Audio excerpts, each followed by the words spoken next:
And since they knew I was a home brewer and they knew I grew hops and I had set them up in their garden, they said, would you like to interpret the process for us and demonstrate it to the public? Well, that was, what was I going to say?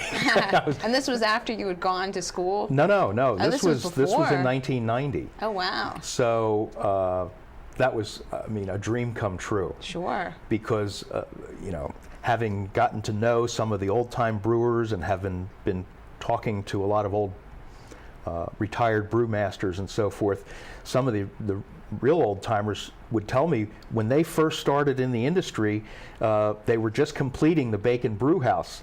And the Master Brewers District Philadelphia actually drove out there on a Saturday, that they would have a Friday night meeting in Philadelphia, and then, they went to see the Bacon Brew House to put their 2 cents in about what was right or wrong about the way they interpreted things. So here I am, 1933, 35, 60 years later, 50 or 60 years later, and here I am, I'm actually putting the brew house to use to make beer. And I did from start to finish. The cooper had made 2 large barrels. I never did put my beer in the barrels, but I did bottle it. And so that was exciting. That stands up as a highlight of my life. I'm sure. And you still do these type of demonstrations? After I did that for about a year and a half, I did several presentations there, made several brewings at Pensbury Manor, and then I thought I would like to have my own system. I didn't want to be locked into one place. So I found a retired industrial arts teacher who was a self-taught cooper. And I approached him with the idea, and he worked with me. We worked together over an 8-month period, starting with 2 cypress logs. We rived those logs into staves to make our tubs, and we started with green wood, and we let it sit in his attic to dry out from say February to April, and then in April we resumed work again and made everything that I would need to take my show on the road, so to speak. Neat.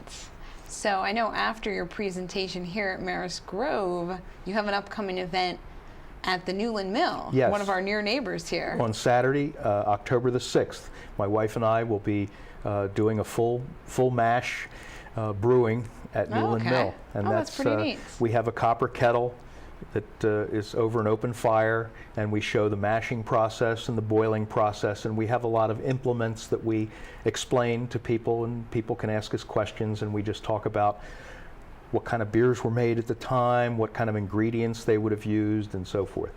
Now, how do the colonial brews that you make, how does the taste compare to the other types of beers that you make? Well, in your home brewing? For more modern brewery, or for more modern a more modern beers? technique. Well, since I'm brewing outside, that would be something that most professional brewers would never want to have anything to do with, because, everything has to be, you're dealing in fermentation with microbes and microbiology, so, sanitation and cleanliness is of the utmost importance. And so just being outdoors with wild yeasts in the air and so forth would, to the average brewer, present would be not something that they would do on purpose. Let's put it that way. And yet, when you think about when brewing first started in the Mesopotamia or something, that's the yeast that was fermenting the product, was the yeast from the air. And there's still brewers in Belgium that do that make lambic ales that are fermented spontaneously from the wild yeast in the fermenting cellar. Pretty neat. Now, speaking of sampling beers, yes. After your presentation here at Maris Grove, will you be bringing anything along? Well, I think the people who are organizing the event told me they're going to get a couple of craft brews, and they're going to get some Yuengling beer, and so there will be a tasting following my presentation. Okay, great. And will you be guiding people in that tasting as far as what to look for? Sure. We can talk about flavors and flavor profiles and what different styles of beer and how they're made and things like that. Okay, great.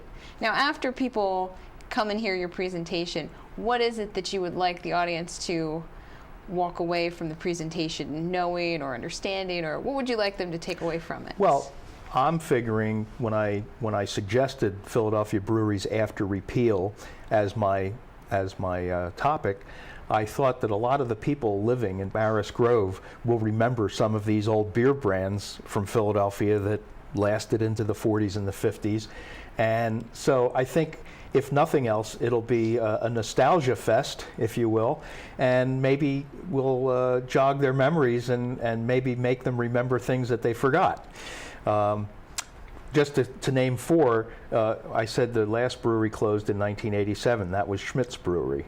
In 1980, the Ortlieb's Brewery went out of business. In 1965, the Esslinger Brewery went out of business. And in 1960, the Gretz Brewery went out of business. And among Breweriana collectors, they refer to those as Philadelphia's Final Four.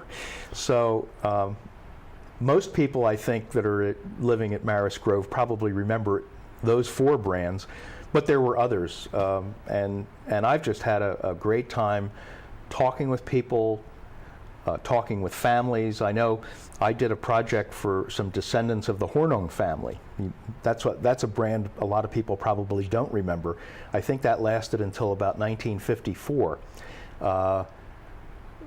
They were going to have a family reunion. I worked with this woman, and you know how in your family you probably have somebody that'll say, oh, I have some old stuff up in the attic or something. And well, this woman said, okay, Uncle Charlie, get the stuff out of the attic because we're putting this together into information so that everybody in the family can take something home from our family reunion. Well, this woman's brother had a 78 record with radio ads for Hornung from 1945. That's the kind of thing I live for. That's the kind of stuff when I go digging and I find something like that, I feel like I've found a treasure. Sure, because some of these things I bet are probably lost to history otherwise. There may not be any other Hornung, Hornung. I mean, I can just picture it on the radio, you know. And she that kind of takes you back, that yeah, sort of and thing. she would say, yeah, my father used to listen to that on the radio, and they would, if they didn't, great grandfather, you know, they had been in 5 generations, and he would listen very carefully to see if the singers had the right number of greats in the song, and he would be mad if they missed one. Wow. What a great piece of family history for them. Yes. So are you also a collector of Breweriana? Well, the friend that I went on the initial trip around Pennsylvania with and we started collecting embossed bottles, because that was a fairly inexpensive item that you could get, and our goal was to try to get an example of every Pennsylvania brewery. And I guess in Fantasyland, I had envisioned at the William Penn Museum in Harrisburg arranging our bottles in the shape of Pennsylvania, backlit to see how many we could have. And so that's mainly what I collect is embossed beer bottles from breweries. There were also a lot of bottlers, probably 5 or 6 times as many bottlers as there were brewers. So there's a lot of bottles out there. Neat. So what other types of projects, I mean, obviously you're keeping busy giving presentations, both with the colonial beer and then other presentations, tours. What other types of projects are you involved in? Recently, an old brewery in Potosi, Wisconsin, it was called the Potosi Brewing Company.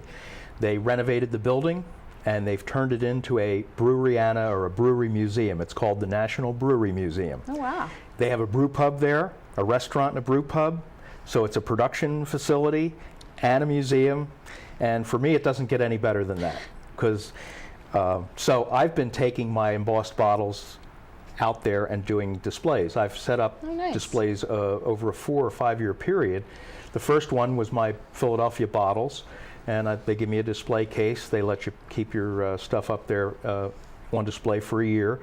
And so every year I'd go back, set up another exhibit. And so I set one up last fall, but I don't know that I'm going to be going out there to change that exhibit anytime soon. I'm sure it's a bit of a trek.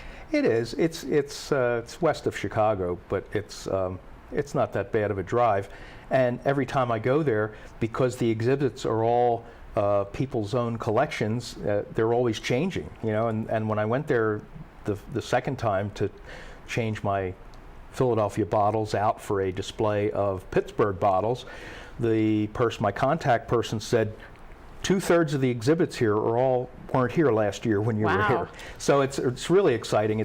It's near the Mississippi River, and it's a great people that like to take a Sunday drive or go leaf peeping or something. It's right on that trail, so they get a lot of traffic with people coming to see the museum.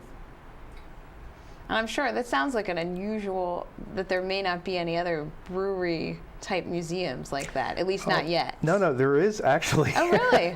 In Monroe, Wisconsin, there's another old brewery. Okay. It was an old regional brewery that was, it was called the Huber Brewery. It's now the Minhas Brewery, and they have devoted a section of their offices to a brewery collection, Breweriana collection, and they have a little museum set up there. And there's also talk about setting up some sort of a museum in Milwaukee. That makes sense. Sure. Okay. But I always... Maybe Pennsylvania will get one of these museums someday. I like to, you know, as much as I like all this stuff, I really have to take exception to some of these people from Wisconsin, because I try to emphasize to them that while Milwaukee may have had the 4 largest brewers in the country for a lot of years, Philadelphia was first. That's true. We weren't as big, but we were there before they were and gave them all their ideas. Well, who knows? Maybe you can start a Philadelphia brewing museum at some point. Could be.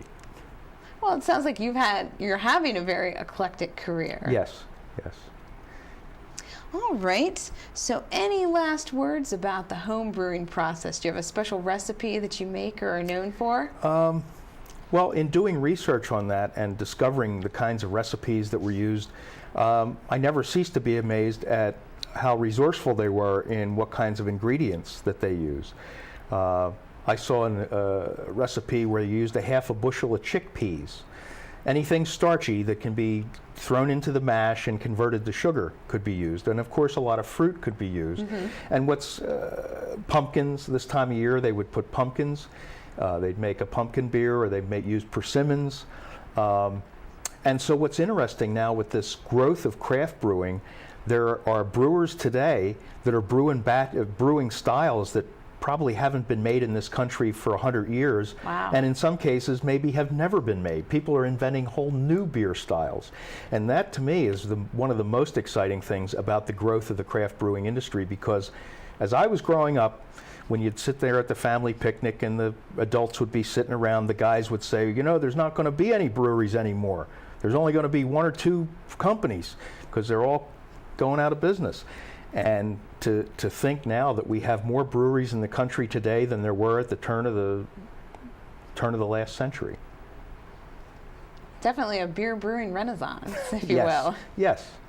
All right. Well, Rich, I want to thank you so much for taking the time to stop in and chat with us today. And I think everyone's going to look forward to your presentation. I hope I see many of your residents at my talk, and I hope some of them will decide to come to Newland Mill. Sounds like fun. So I want to remind everyone that Rich's presentation is going to be Thursday, September the 27th at 2:30 p.m. right here in the Cardinal Theater. And we thank you for watching, and we hope you have a great rest of the day.